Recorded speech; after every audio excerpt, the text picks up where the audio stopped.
coming back, but I assumed by the time I took care of what I needed to take care of, you guys were done. So I didn't even back.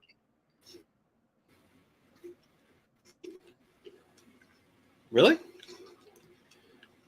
What? I forget. Oh no, you just left. At least from our perspective. I got like a weird phone call, so I'm like, I'm gonna take this real quick. And we were just like, oh, yeah. And then oh no, we were still going till I had to do some stuff with that phone call, and then I came back, or I was like, oh, it's been like a long time. They're probably done by now, so I just didn't even look. Oh no, that's fine. Because Daniel just left too, and we were like, okay, like people were just leaving, and I'm like, I don't care. Weird. That's also partially why I was like, Daniel already did it. We'll just make it a theme. It was funny when it happened because we're just like, what up? But like Zach joined. I don't know if you're on when Zach joined. No, I don't think I was there for Zach. No, I missed Zach. You like joined in, which was pretty funny. Damn it.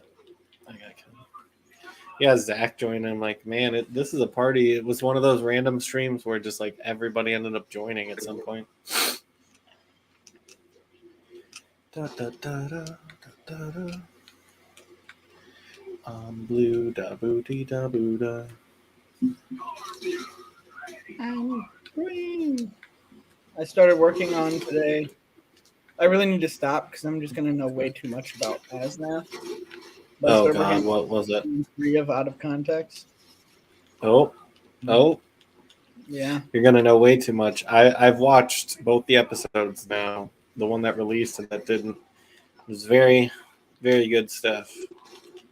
Yeah, those 2 were gold. I probably shouldn't have made them that good because now I'm gonna have to keep it up with the other ones. Yeah, that is the thing. You're gonna have to make sure. Like I really took the cream of the crop. It just it reaffirms my my thing that I always say is we've always been funny. Yeah, we have. Just everyone always goes like, oh well, we didn't used to be as funny, or like we weren't as good, and I'm like, it's always been a thing. Maybe not all the parts are moving. We've just gotten better at this stuff. Yes, exactly. I also realized, which I already kind of knew. Well, yeah. Was that right there? Was how bad I am at talking. I say like every other word, and I can't even say people's names. I can't say anything, and I just interrupt everybody. I just can't talk. You just talking is just not a thing. I wasn't gonna say that because I don't believe that to be true, but if it's something you're thinking, maybe it's true. I don't know. I know I get self-aware when I'm editing myself, though. I go, oh God. I've gotten a lot better with hearing my own voice because I used to hate that. Now that I'm numb. I'm numb to that at that point. It was weird because it used to be such a big thing to me where I'm like, oh God, that's disgusting. And then now it's whatever. Whatever, bro. Whatever, bro. But no, fucking. We had a party going last time. It was insane. Like it went from Jesse and I to you, Daniel, Brian was on, Mike got on, then you got, Daniel and Brian got off, then you got off, then Zach came on. That's how it always goes. Every time I get off and it keeps going, Zach gets on. I always feel like I like to have the headcanon that he's just watching the stream waiting, and then once I leave, he's like, oh, finally. I asked him, I'm like, were you watching it all? He's like, I don't watch it. I'm like, that's what I'd assume. I'd assume that none of us watch it, but I know some of us do. Like, I just do. And they've said it. I'm not gonna throw people under the bus. But just because people are weirded out that stating that they watch the stuff they're in, but or not in. Because like you're not there, so it's not like you're watching yourself. But as far as that goes, I know a couple people that do watch the stuff that they're not in. I know I'll watch the Saturday streams when I'm not in them, or at least bits and pieces, because like I can't be in them sometimes, so I'm like, oh yeah, I'll at least watch them, or at least watch bits and pieces and leave a comment. When it comes to like streams, Normally, if I have time to watch a stream, I'll probably have the time to be in it. That's a weird part. Except for like sometimes I'll join your TikTok lives. Yeah. Like going on TikTok, I'll just be like, I'm like, what the fuck is he doing? Why is he twirling a lightsaber again? Besides the live stuff, I've probably seen all of our most of all of our content, even lives like just after the fact. I think I have 2 at this point, which I don't like, but I mean, I definitely haven't watched some stuff that I've edited. Like I don't put it up and then watch it kind of thing. Well, yeah, like I edit it. I do. Yeah. Oh, get that. I got a weird anxiety though. I have to, even though I know it's probably fine, but I have to watch after I edit something. I have to watch the entirety of it to make sure it panned out. Oh yeah. Too. The only times I don't like double watch stuff is if I know for a fact, like, oh yeah, I did everything right and I spent 8 hours on this one part and 8 hours on this other part. Not that long actually, but yeah. Once I've spent enough time with it, I know when the times I don't need to like rewatch the entire thing. I might watch like a certain part, but fucking something I've started to learn about video editing the more that I've been doing it is that it's really the same thing as music editing, just with like the process for me. It's the exact same thing. It's like, okay, build it out. Okay, now you would like to think you're done, but you're not. Now time to go and do this layer and this layer and then edit. 100%. Like that's how I started getting into it and put myself under the facade of people thinking I knew what I was doing. Was just literally relating it to music editing. Yeah, I've obviously done some video editing over the years, but it was never anything intensive. Like intensive, yeah. Yeah, like I'm hoping to get there eventually. Like I'm that like I don't like overly edited stuff by any means. So it's like there's not really like a bar that we need to get to in general. That's so fun behind the scenes about the out of context. The first 2 episodes, obviously, they both have clips from the 2022 episode. Oh yeah. And every time you crunch a taco, I used a distorted megaphone effect on. There you go.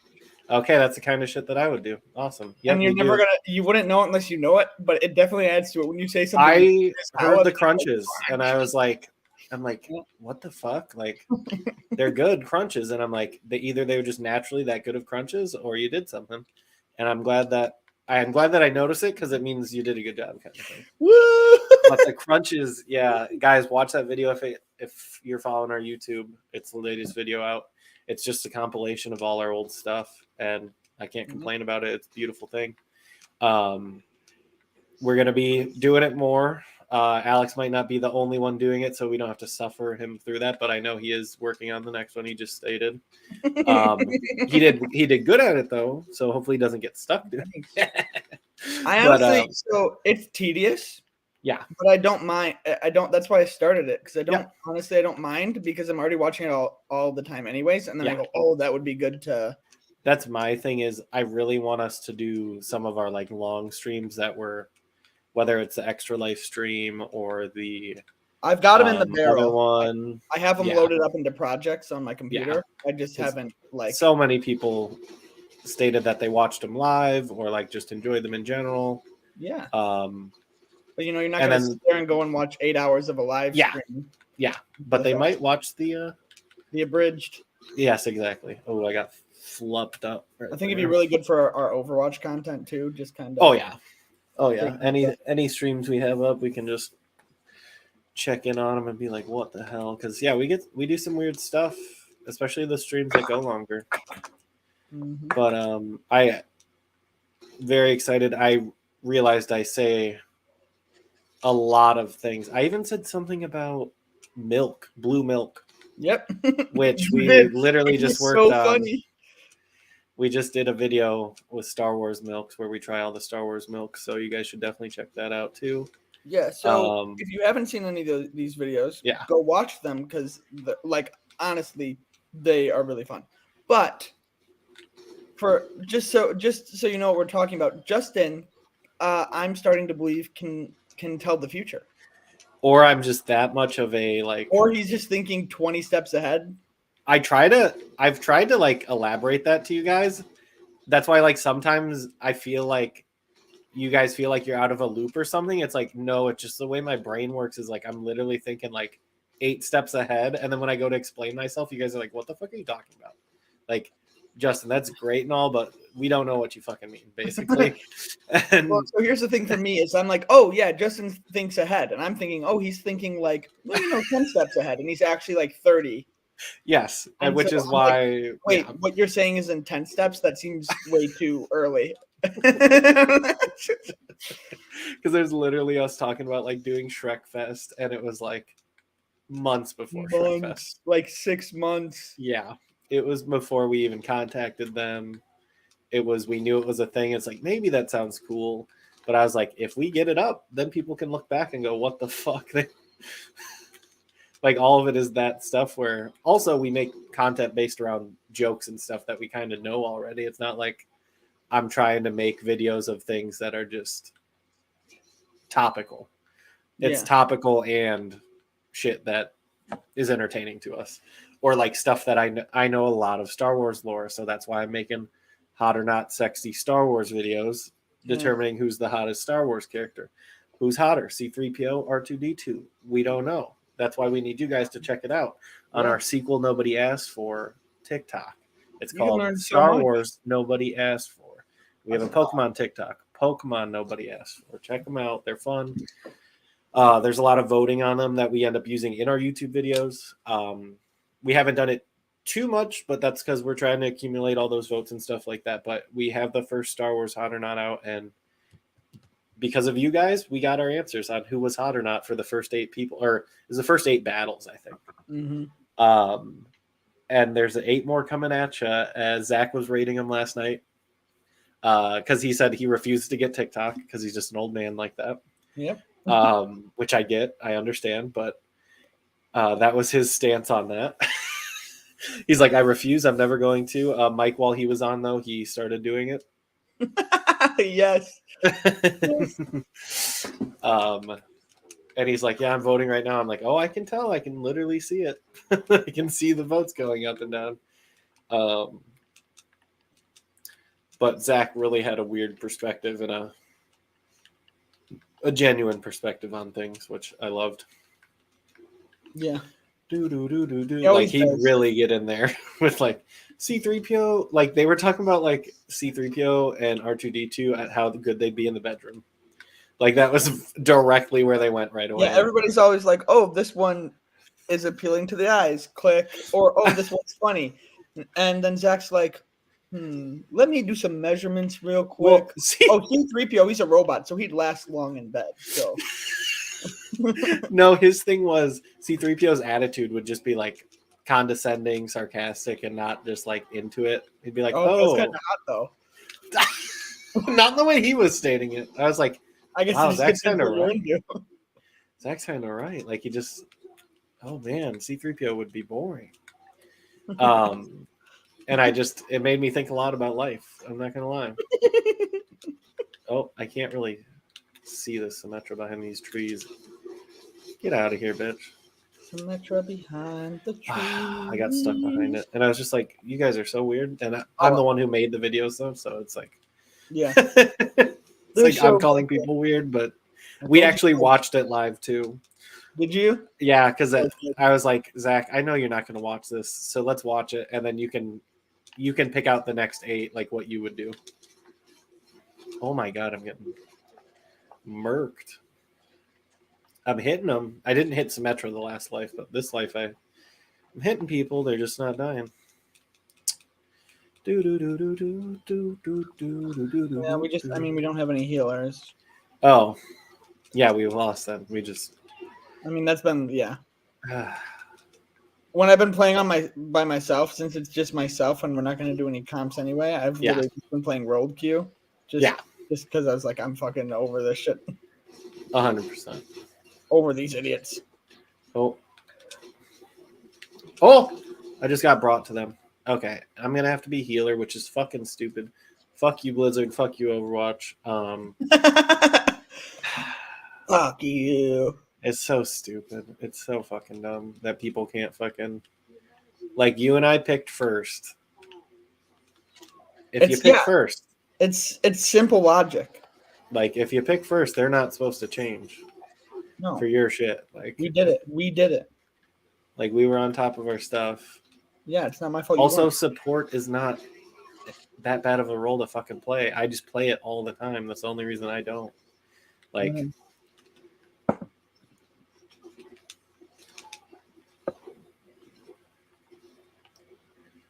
well, we could do roll Q if you want, but I'm not. It's more of the fact of like seriously, because now we're probably gonna get the point, in my opinion. Oh god, Symmetra turds can go. Oh no, it was like on the bus. What the fuck? We're gonna have to figure this out. Okay, let's cap this point. Yeah, it's time to go. Time to roll on in. I'm gonna chuck a heal as soon as I can down towards you. Okay, nice. You're using your ult. I'm not gonna get it. Oh, did I get the? I didn't get it. Did I? Okay, we're capping. We're capping. Here's the goal. Yeah. Okay, I got Kiriko. That's sent a heal orb. Get semi turrets. There we go. Boom. See, the second I go healer, I knew it was gonna. Just because that's what the team comp fucking needed. You're assholes. You're all assholes. I hope. I hope you understand it. Not my playing, but my decision has carried us to victory. Nothing special about me, just the fact I wasn't a dickhead.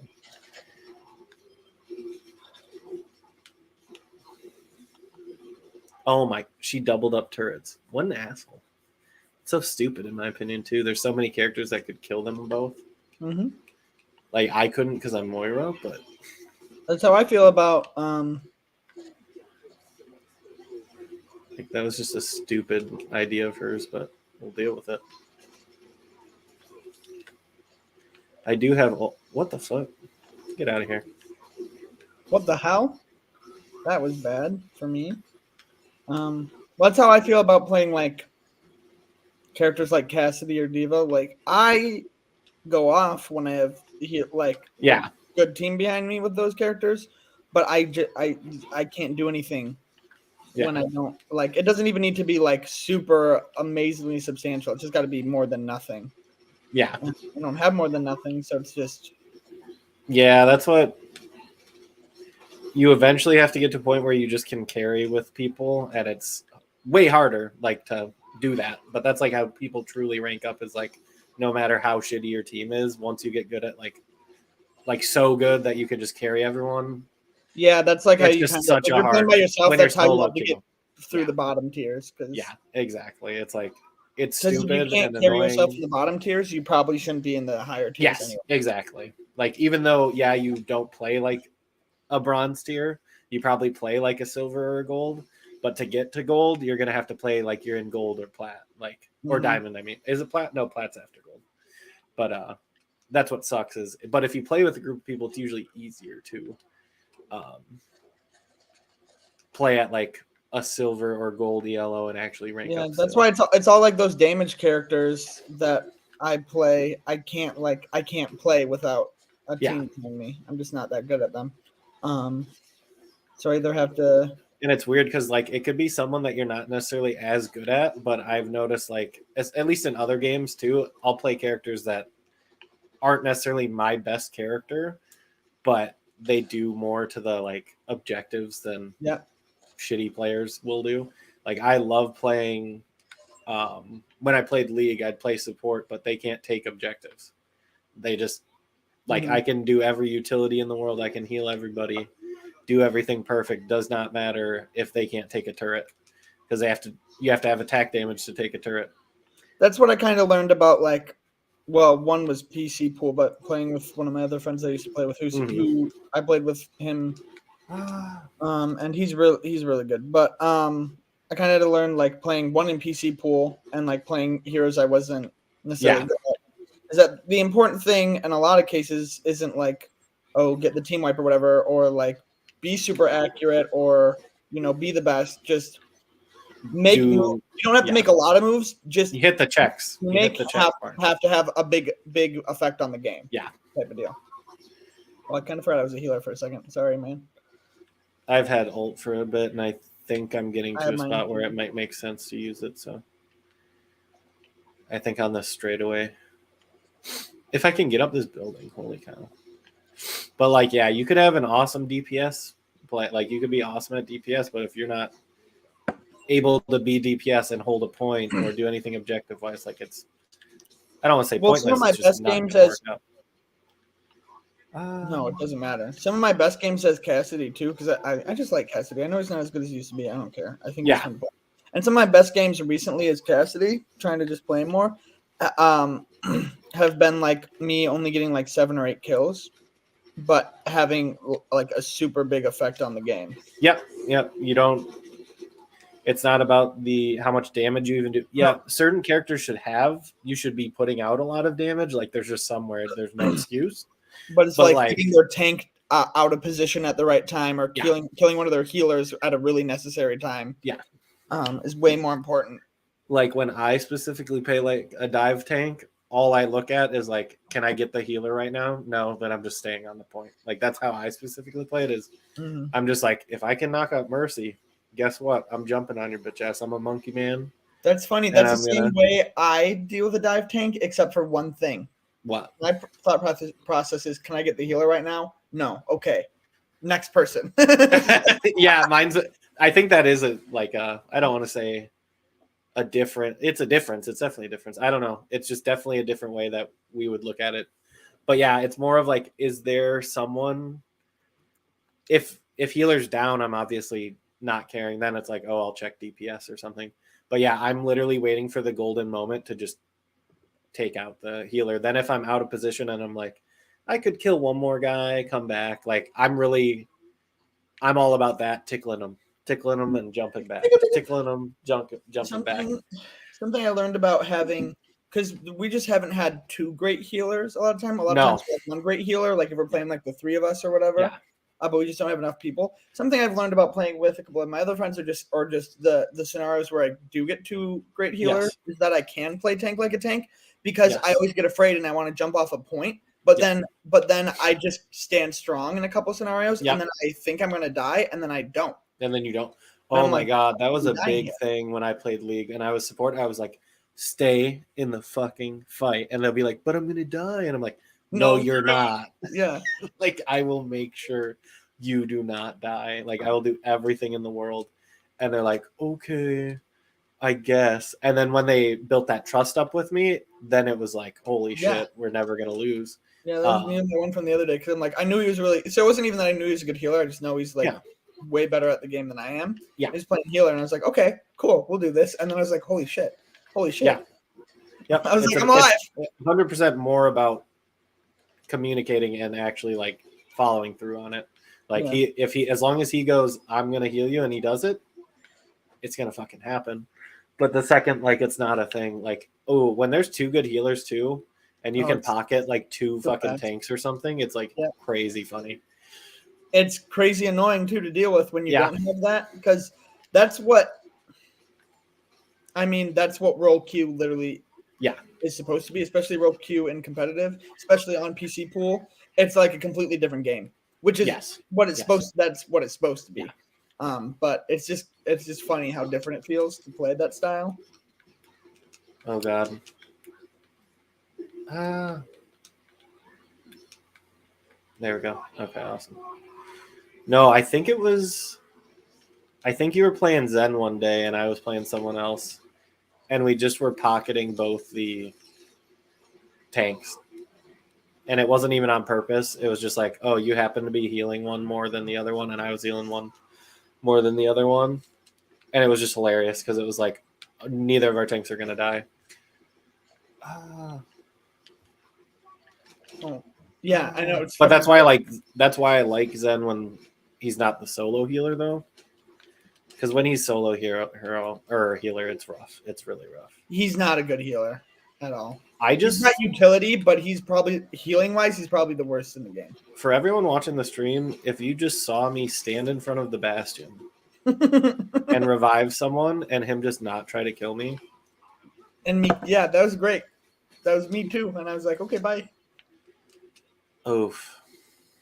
I killed someone, but I definitely could have. I could have used my ult, ran away. I didn't want to, though. It was kind of not worth it.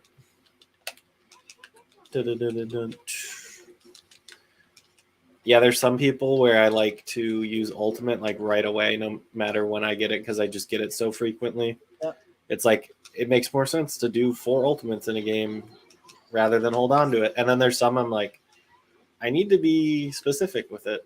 Like I need to do it when we're gonna take the point, or when we're gonna do something. Oh shit! I'm coming towards you. If you stop for a second. Okay, you got a health too. Awesome. I'm ulting. I'm ulting. Because this motherfucker is ulting. Ah.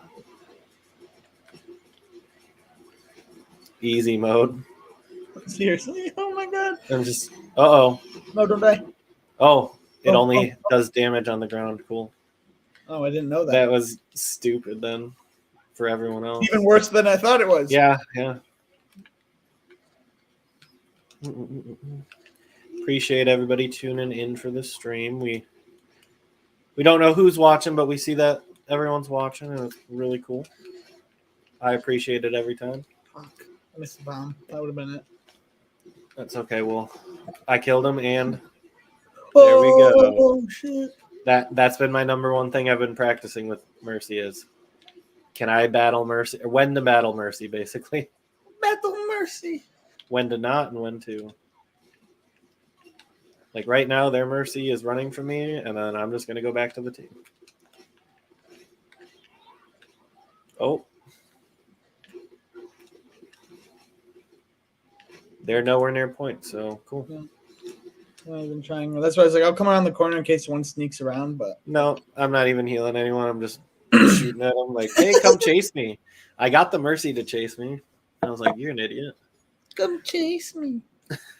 Come chase the Mercy. Merci beaucoup. Merci.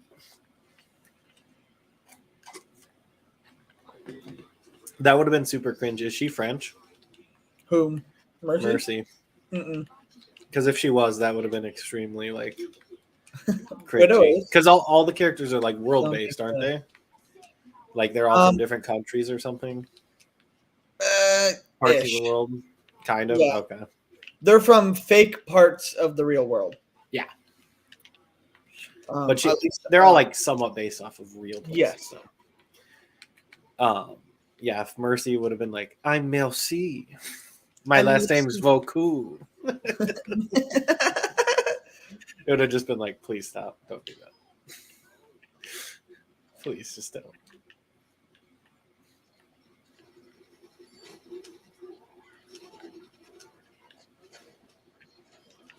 Flash down. Okay. Oh, dodging these freaking bombs are annoying. No, the Mercy got the res. Okay, bitch, battle Mercy. We're gonna get him. There we go. Down for that. Oh, they got a turret.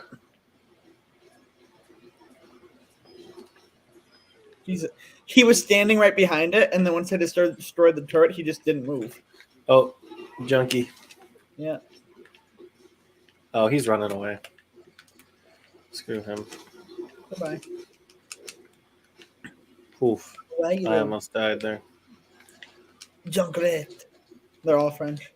they're all French. I can't do a French accent. World hog. A very porky man. Let's see. Oh god, there's a turret. Oh my god! Oh my god! That's the worst feeling when you turn around or you back up into a corner. It's just a Junkrat face right on you, and you already know you're about to be one shot.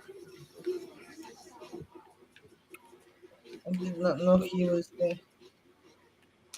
Widow's French, I'm pretty sure. Widowmaker. That would make sense. That's I don't know. I felt like that was going somewhere. No, now I'm thinking of all the quotes from the videos now, because I definitely was like, oh my god, why didn't we make some of these T-shirts? Like they were that quote worthy. Oh god.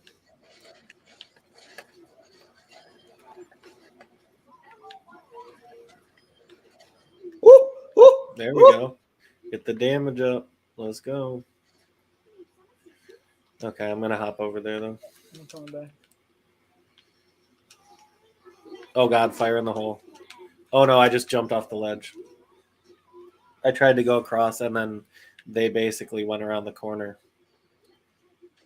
God damn it. That was my fault. That was just bad.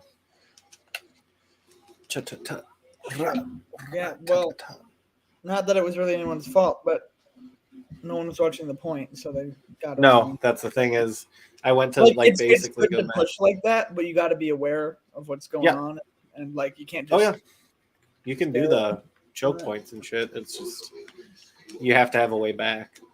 Yeah.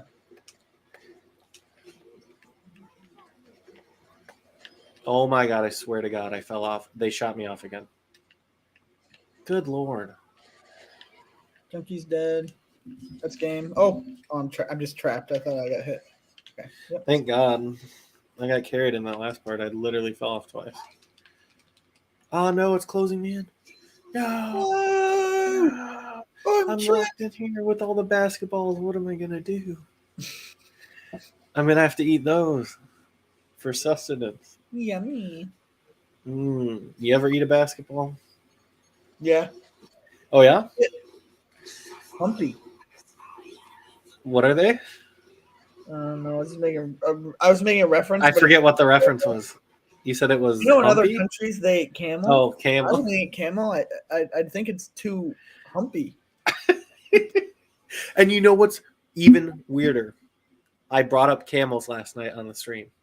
Did you actually? Yes. And then afterwards, I watched the video and I said, "Oh my god! Why do I have a camel thing?" What? You don't? You just realized I'm gonna clip that right there. Why do I have a camel fetish? I never said fetish. Oh, I thought you did. What did you say? A camel thing. I said a camel thing. Same thing. Same fetish. Oh my god. Oh, damn it. That's too funny. I'm checking YouTube right now because people are commenting how much they think the card I pulled last night was. Let's see. We've got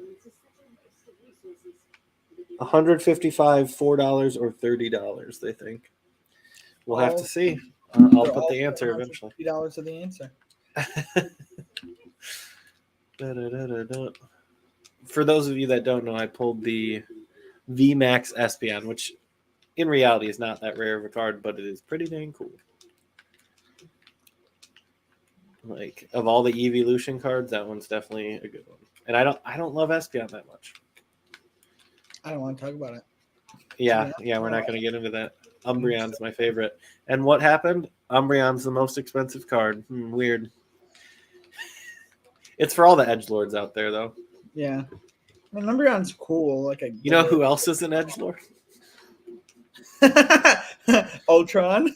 Yeah, Ultron the edgelord. My white knight. I'll save you from humanity. Like no one else can. I'll be nice, and then you'll make out with me.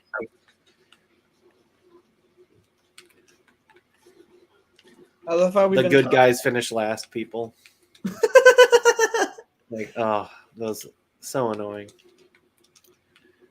If you're someone who seriously believes that, you're not one of the good guys. Yeah, that's the funny thing is like there might be like a situation where you're like, yeah, I should have been more of a dick and I would have came out better. Sure. But to call yourself a good guy is like. But to be like, people are like, oh, what was me?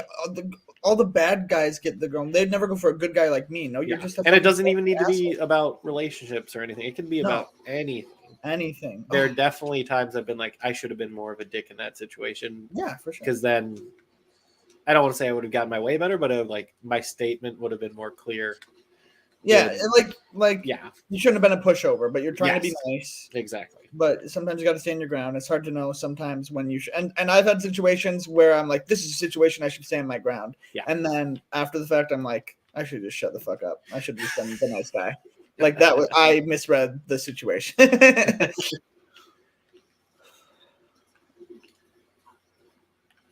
But yeah, there's just certain people that are like that, and it kills me. Well, no, I was talking about the other day the retrospect of the being emo is cool now. Like that's the thing. Okay, you can be cool emo skater is like the new hipster kind of deal. Back in my day, it was also cool back then to be like emo scene kid, basically. Yeah. But and it's like a very counterculture thing, and then you realize that like all of those people who were like that, not all of them, a good chunk of them were absolute douchebags. Yeah. And they were the people that were like, popular kids are so mean and they are so judgmental, and then all of those people were way more judgmental than any of the fucking popular kids. Yeah. And I'm just like, so stupid. Or even more into themselves too. Like, you think that those kids would be more like, I don't know, less into themselves. Like, yeah, a little more empathetic. Yeah, because that's what they preach. Yeah. And I'm saying this as someone who was very in that realm of stuff, but I remember in retrospect, I'm like, I hated a lot of people that like dressed like me or like had the swoopy, swishy hair back and forth. Like, there was a very select group of people that were actually not jerkwads that were in that group of people. And I realized that the other day when I watched someone, they were like reacting to people listening to their type of music. And I was like, and it was type of music that I like, but they were just so like, wow, they just don't understand how good it is and all this stuff. And I'm like, okay, not everyone needs to like your fucking music, dude. Holy shit. Like you're an asshole. Like, and it's all the same people that are like, they're all like, people make fun of me for what I like. Yes. But then they gatekeep it because they're insecure. And and so you people make fun of them. Be judgmental, or like, I don't even want to say judgmental, more like and I don't even want to say gatekeep either, but it's more of like, you can have the stuff that you like and be very particular and only expect a certain quality of stuff. Like, you can be artsy fartsy and be like, I only like artsy movies and shit or stuff like that, but you don't need to fucking gatekeep the way that, like, it was a really, I don't want to say really popular, but it was someone who got like tons of views, and I'm just like, they literally are just bitching and moaning, and they're like, they look like the type of person who got made fun of in school and was like, oh, I'm a skater punk and like all this shit, but like they were probably the one bullying fucking kids. Like, the way that they were talking, I was like, what the fuck? This is why, like, as a theater kid, as a general statement, I say I hate theater kids. Yes. Because they all want to act like the misfits, but yet they are the most dramatic, mean, judgmental people I've ever met in my entire life. They all want to act like, oh, we're the ones being mistreated, which just adds to their drama. Yeah, and there's obviously a ton of theater kids that are not like that, but it's like the ones that are the most into being called a theater kid, like the ones that want that title. We're theater kids. We're misfits. We're and they're always the ones that we're broken. And it's basically Jared Leto's Joker. Like, like, people should be nice to everybody, but sometimes there's a reason why maybe you want to act like people aren't your friends because them, but sometimes it's just you. Yeah. And literally what I thought of when I thought of Jared Leto's Joker, with the tattoos that say damaged and shit. I'm like, dude, come on. Which I didn't hate him in that role. I just did not like anything about it. The damaged type of shit did not help. Like, Joker would never do that. Like, I do like Jared Leto, but I did not like how it turned out. I hate Jared Leto. I love Jared Leto's Joker. Weird. One of the That's a weird. It's very weird. There's a couple things that I can criticize about it, like the tattoos that are like damaged. Like, Joker doesn't see himself as damaged. He's not like, I'm fucking sad. No, what? Yeah, it's weird that he, of all people, would have shit like that. He's not the one to be like that. He's like No, I am the clown. I'm the one he is who's chaos. laughing at everything. He's Yeah, not sad or happy. He's chaos. He's the one with a plan. Yeah. Though it may not seem like it. Like he's not the one that's like he's chaotic, but he always has a plan in his mind. It's a whole different story, and that the way he was portrayed in that was just he was like, "Woe is me." Like he was kind of gangsterish, like, and I'm not talking like I like the gangsterish vibes. Though. Yeah, it was like I forget he had the Lamborghini in the music video. Skrillex, baby. You gotta like him. You gotta like that movie because it's the last time we got a notable Skrillex song in like. Yeah, I listened to some of his recent stuff because it like just popped up, and I was like, okay. I don't like Skrillex. I do like his sound design. Like I like his style. I think his sound design is cool, but that's how I feel about most people that make strictly electronic music. Yeah, it's. I mean, we know he didn't used to, but now he does. Like he was in the emo band. Yep. I forget what it was. First to Last, which yet again I didn't listen to too much of their shit, but he was the lead singer in that. And he was making music for Jared Leto. That's weird. Oh my god! 30 seconds to. Oh my god! One of the shittiest emo bands of all time. Oh, don't say that! Don't say that! Someone's gonna come for you. I liked. I get the nostalgia factor. I mean, I get the one song. I get the one song for sure. Whatever it was. What's it called? Are we thinking the same song? Yeah, probably. As far as their newer stuff, I'm not a fan for sure. But it's not like their one song that I love isn't super like notable. Oh, I'm Jared Leto and I'm emo either though. It's like a little more indie rock, but a little heavier. It's really good. What is it called? I was fine with their hits. I was fine with a few of their like not so much hits. It's just like there's a couple bands of that era, and that was getting to like the end of like the pop punk real era, where it was starting to get a little too modern for me, and it just seemed too artificial for me personally. Like a lot of it, like that Ghost Town. Well, my thing with all that was when they had in-house DJs, like their bandmate was the one doing the artificialness, if that makes sense. Like Linkin Park, bad example, but like they had the in-house, like he was the one doing the DJ stuff. There were bands that didn't have a DJ doing all that shit.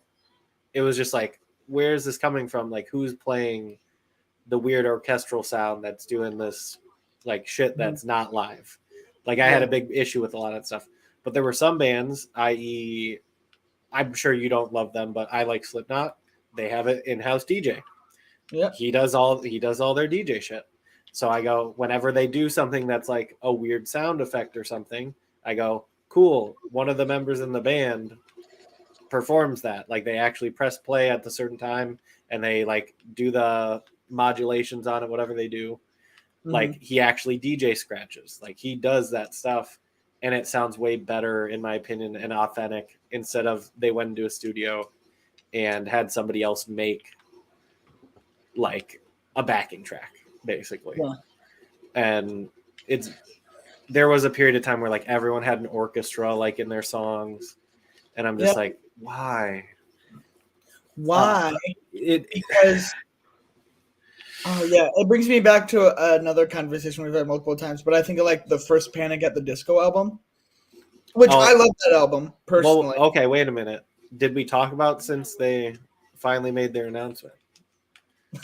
Stop. I think we did it before that. Probably. But it's so funny. The memes are so good. All their stuff started popping up again, and it made me really sad because I liked their first like 2 albums, maybe 3. Yeah. I don't remember all of them. I think I liked the first 3.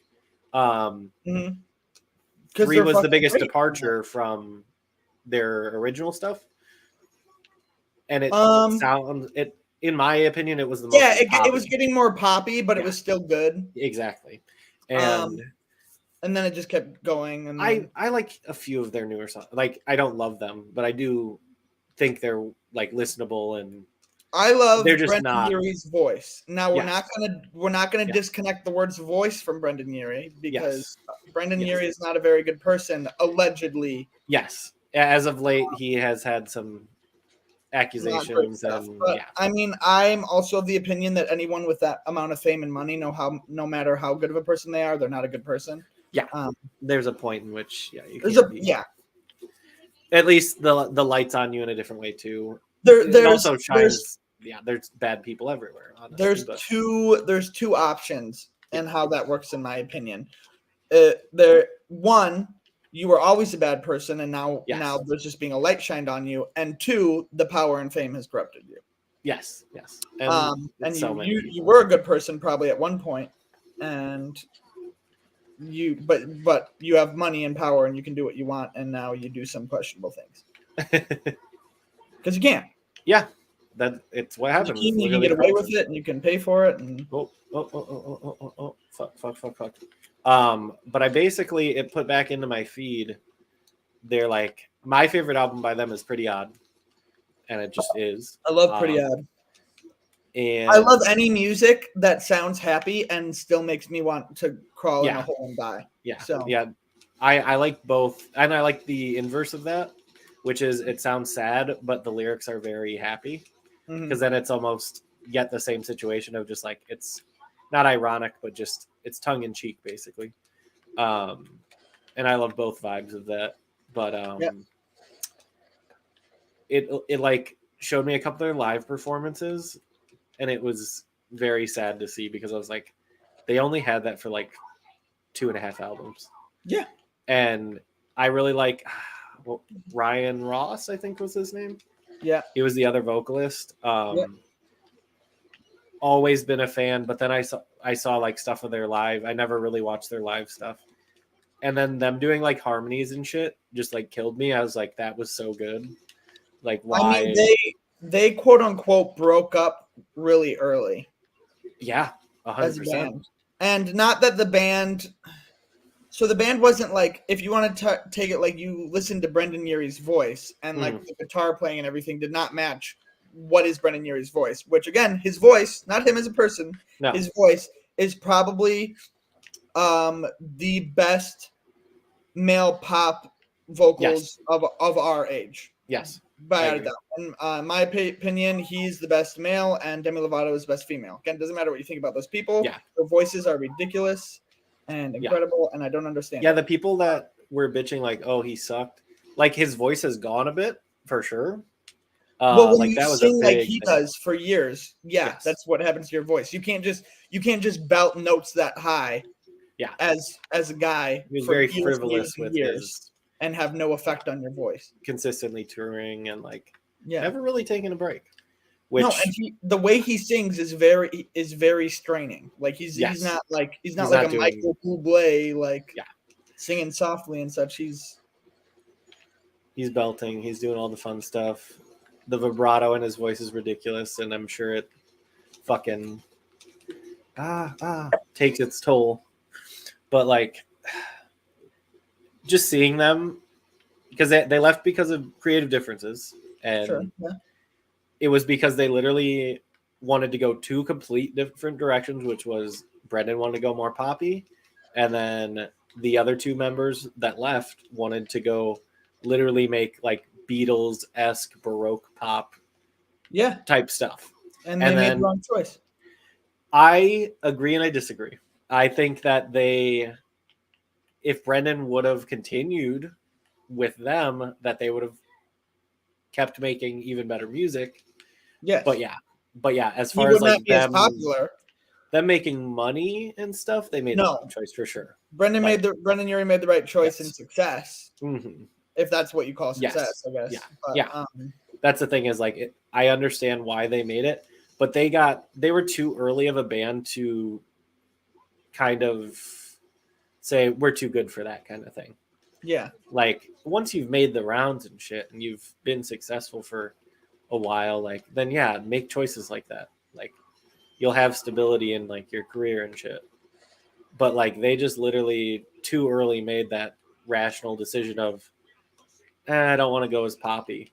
Because like if too poppy was vice and virtues for them. I don't know. Like if they didn't care about being popular and it was about the music, then yeah, you made the right choice. But like in my opinion, you can get with a group, tour with them for like 5 to 10 years, whatever.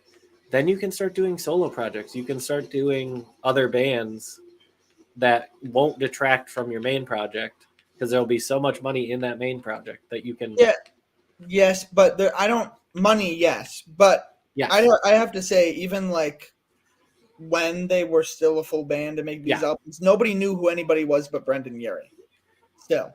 Yes. And I understand he's the lead vocalist, blah blah blah blah blah. That's how it goes. But like truly, it has always seemed like the Brendan Urie show. So yes. I don't know that the notoriety would have helped them going out on their own at all. No, that's why I think that if they would have literally stuck around like 2 more albums, that they could have done the same exact choice, would have still had Panic to go to, and could have done exactly what they wanted to do as well.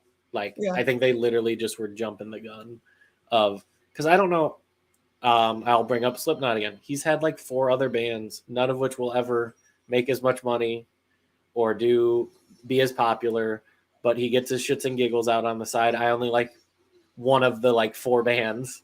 Like I don't like the other ones because they're poop rock or like country-esque or everything I hate about rock music is like, I like Slipknot because of all the bandmates in it.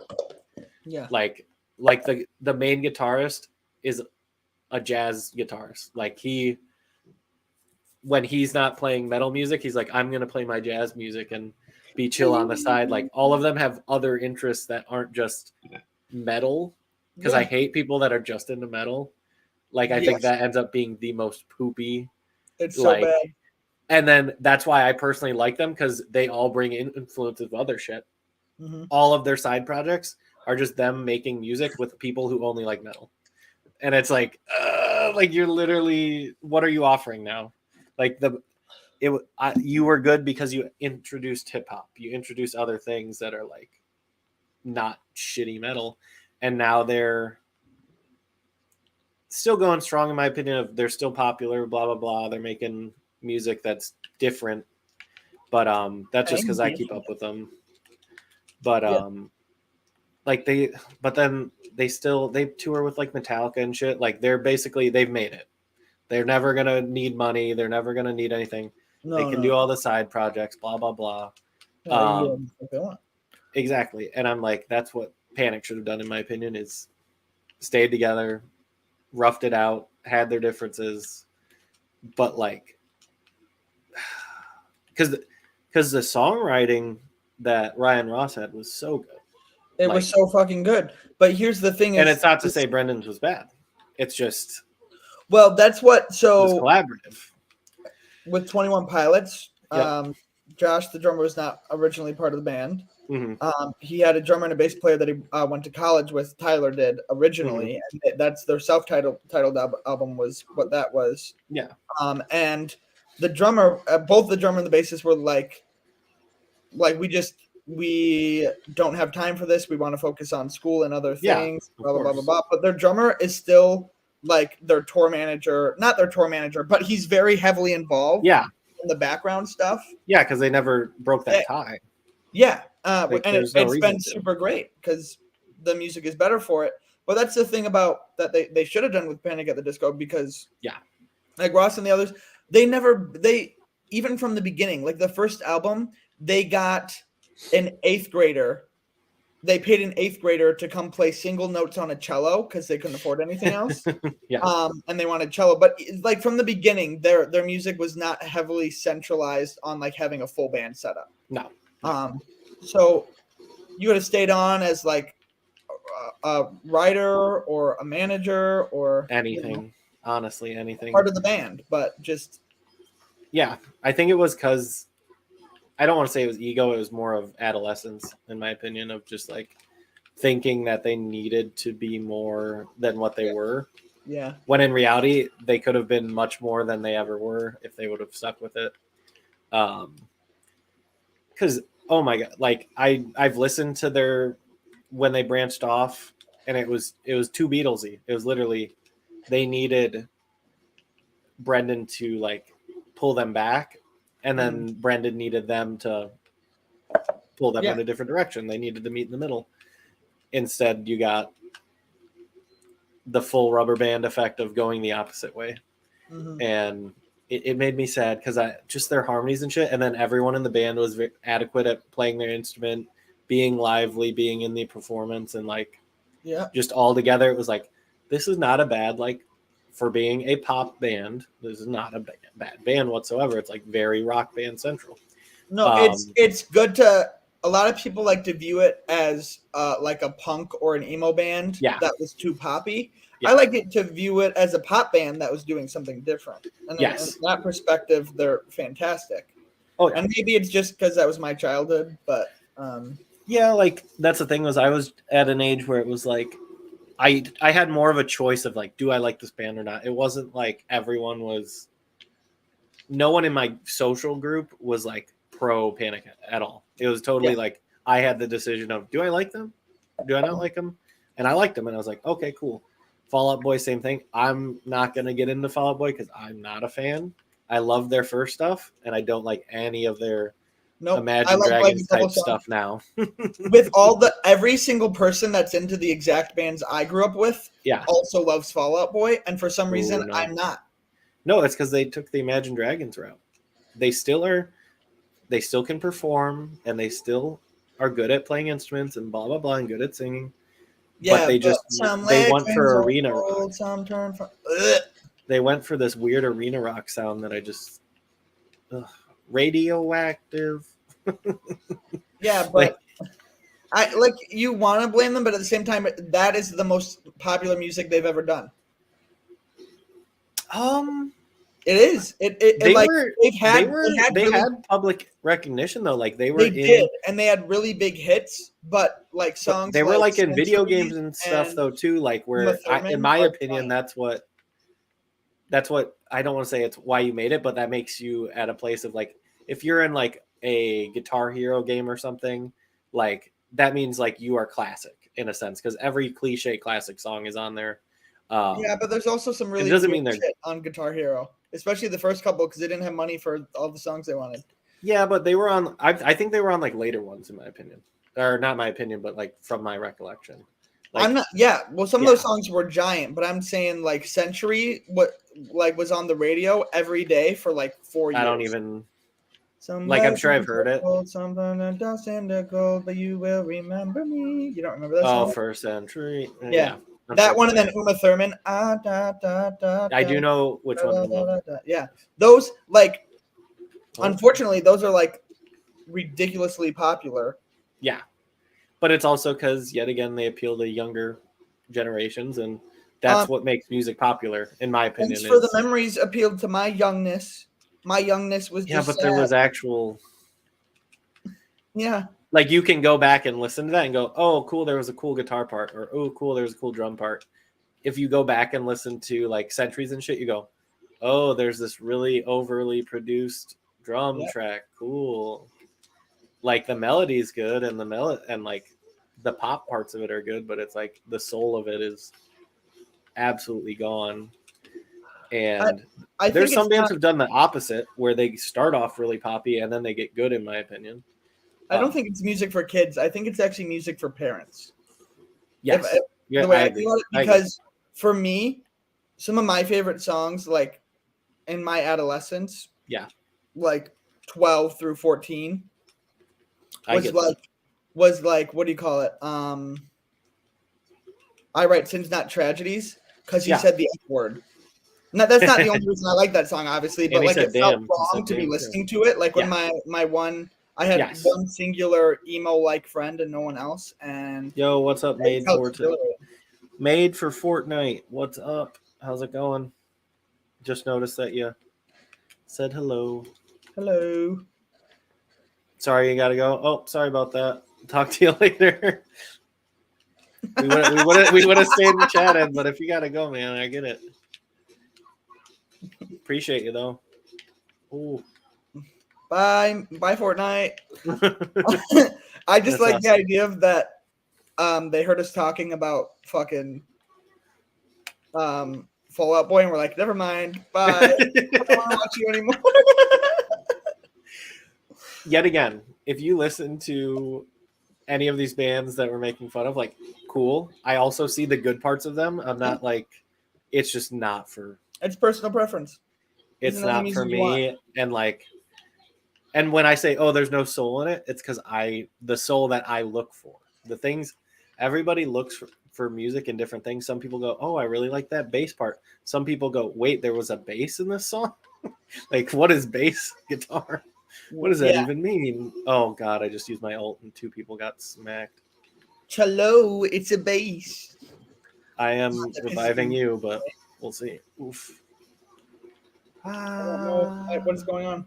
I'm in the sky, reviving you. Mercy in the sky. Like, oh yeah. And I know Alex specifically, he doesn't really like the Beatles. I think the Beatles are amazing, but I also don't like a huge catalog. Like, a huge part of their catalog is not for me. But like, the bangers for me make me go like, come on, that's a great band kind of thing. But like, there's so much shit in it. Like, there's so much bad stuff. Like, we're not gonna I think there's a couple I can listen to, but the only Beatles song that absolutely just gets me going, like revs my engines, is Yesterday. Oh yeah, that song is near perfect. The one where he claimed he heard it in his dream. Yes, and I totally get that. I'm not gonna say I've ever written anything even remotely close to Yesterday, but all of our Shrekfest music, the ones that like really went, they like the parts that wrote themselves were like the parts that I loved the most. Where it was like, I didn't have to overthink it. I just went, you know what, that would be good there. I kind of hit a few random notes and I go, wow, that's awesome. And so I believe when he said like he just heard it and went, this is what it is. Yeah. But like, it's different. People write differently, and he's one of the, in my opinion, one of the better writers of all time. It's just yet again, hubris, in my opinion. They could have stayed together and just said, fuck it. Like, we don't need to make as many albums. We could have made an album every 10 years or something. Obviously, that couldn't have happened because members were dying and stuff like that. I believe they would have gotten back together at some point. They definitely would have. Like, they were not the type of people. They would have looked at themselves and went, like, we're the shit. We need to get back together at least every once in a while, kind of thing. Yeah. And I think there would have been more like modern hits in a sense. But like, fucking, why can't I think of his name? Ringo, John Lennon, Paul McCartney. No, Paul. He did like a grunge song, and it was hilarious. Like, he was not bad. Like, he had the grungy voice, and I was like, what the fuck? And okay. I want to say Dave Grohl was obviously like involved. Yeah. But like, Dave Grohl is a whole nother subject we don't need to get into. But Paul McCartney is that type of person that like I have respect because I know he could have done more. Yes. Things that I liked. He just like I know he could have pulled them off. That just is not what he was going for. Which you know, do it whatever you want to do. That's kind of where I'm at with him. Is like, I didn't like his later stuff, and solo stuff was just too like opposite of my taste. But I understood what he was going for, and like, you know what song from his that I honestly I think is really bad. Like, I honestly think it's not a good song at all. But for some reason, it fucking gets me. It gets me. Have you ever heard the song Queenie Eye? Not off the top. I'm sure I've heard it. I just don't know off the top of my head. It is like very Beatles-esque, but very modernized pop Beatles-esque, and it is. I love the genre that came out of the Beatles, if that makes sense. Like Baroque-esque pop, whatever you want to call it, where it's poppy but also a little trippy. And I forgot the other song. Yeah, those are the songs I love. I love Yesterday is probably the Beatles, like the poppiest. And I like bands that like emulate it. But as far as like the Beatles themselves when they were, I understand Beatles album. That's how you know about. I don't. What's your favorite Beatles? I don't have a favorite Beatles album for sure. With the Beatles, I put on a Beatles playlist and then I listen to them and I skip the ones I don't like and I. That's fair. I mean, I don't listen to them as albums, so I don't even know like how the albums are compromised. I'm sure I've heard every single Beatles song, Yeah. But I don't know the order of them, or like there are some people who got into the Beatles, like it was their personality. I don't want to say I couldn't vibe with them, because I definitely vibed with a lot of those people. But I could never be that person. Whereas like I have the Beatles vinyls and all those people like dressed. I don't know if it happened as much for you, but in my high school there were the people that literally, they had the shaggy hair like them. They had like the tweed jackets and like basically looked like they were in the Beatles, but I promise you there were at least a couple people in my grade that if you were like, oh, do you like the Beatles? They would have literally asked, what are the Beatles? And they would have known eventually, like if you like explained it to them. But I promise you there are some people my age that's not even like immediately recognizable. Wow, that's insane. Because like, yet again, I think that they were never overrated. That's me. Yet again, this is my opinion.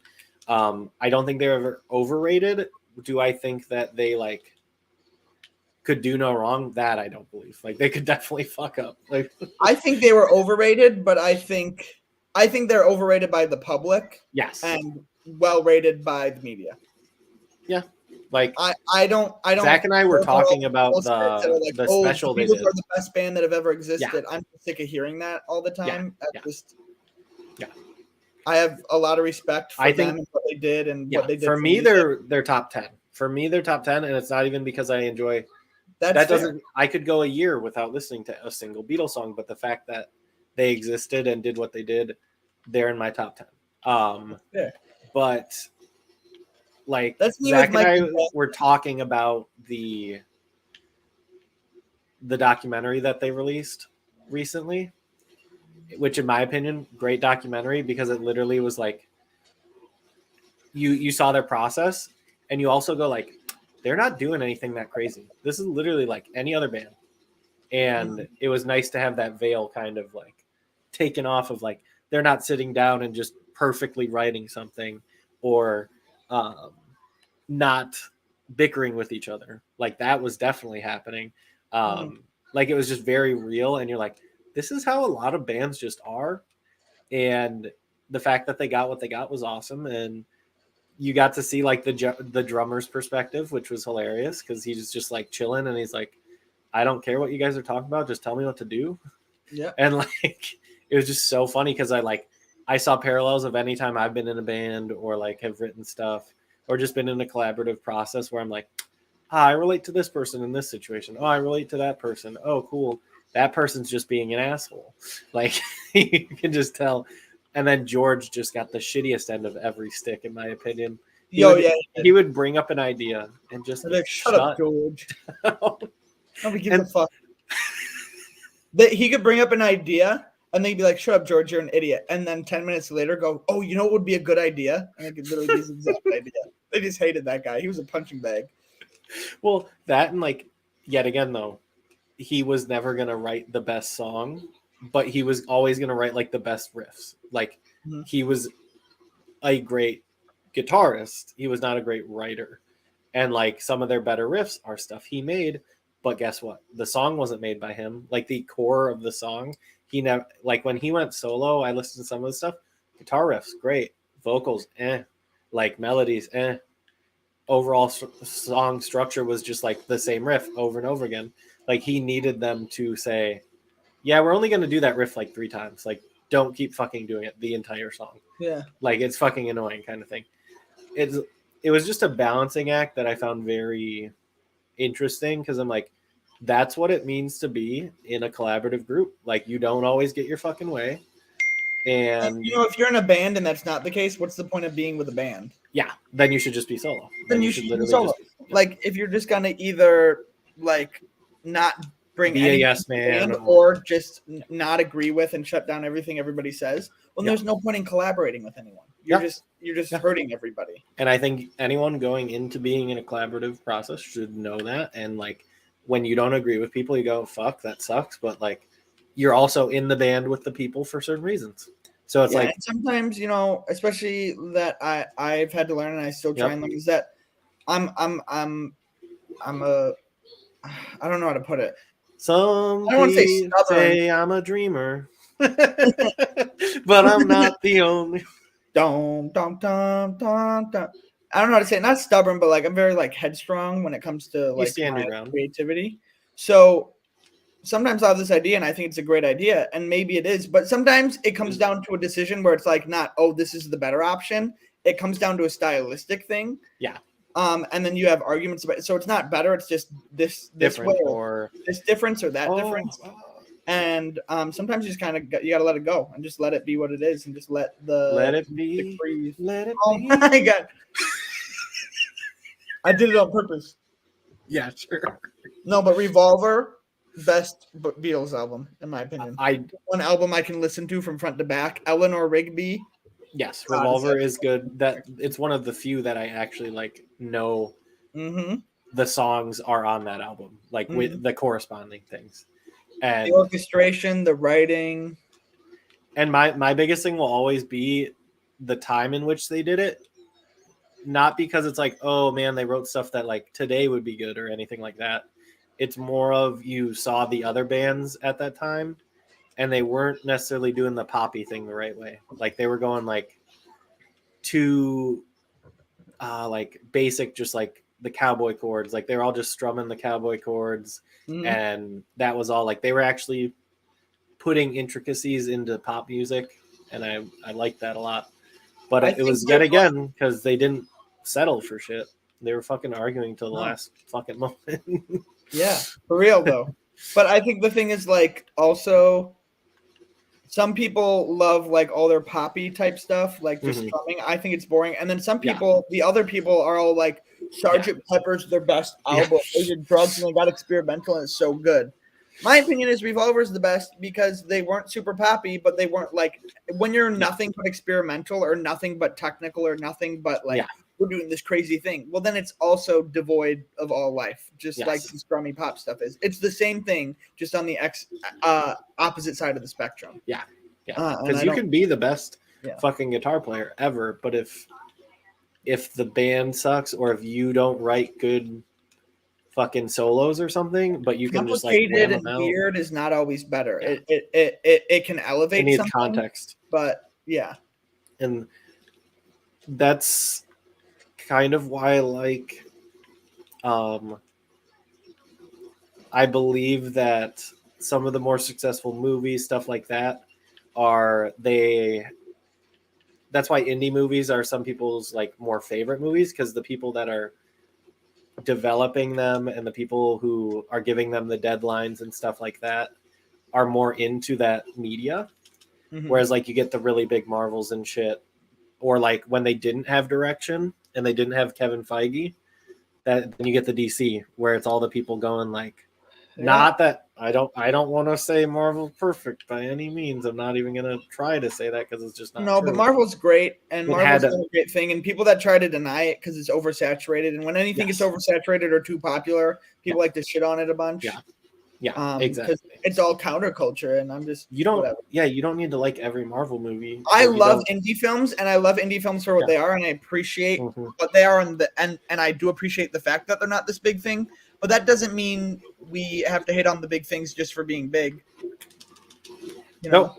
No, 100%. Because all of those indie directors, if they had the money and the time and resources, they would make those big movies. And guess what? When they move on to do Napoleon Dynamite and stuff like that, and those indie films or the first Twilight movie and stuff, those directors get notoriety for that, and then they do the big things. Yeah, exactly. And then I've literally seen people shit on movies because they're not indie movies from directors that used to be indie directors that they love. They just don't know. Yeah. They just don't know because they don't know that stuff about movies, which a lot of people don't. So that's fine. That's why always it's like those mid-range movies that are like they had a budget, but they kind of like were restricted, end up being they're just not the Transformers of the world. That's all I care about is don't be a Transformers. Don't be fuck Michael Bay. Yeah. Their first Transformers. Good for what you go, oh cool, they took an IP that was children's toys and children's cartoon and made it modern and blah blah blah. Like cool. Still don't like it, but I appreciate it. And it just went like, what the fuck?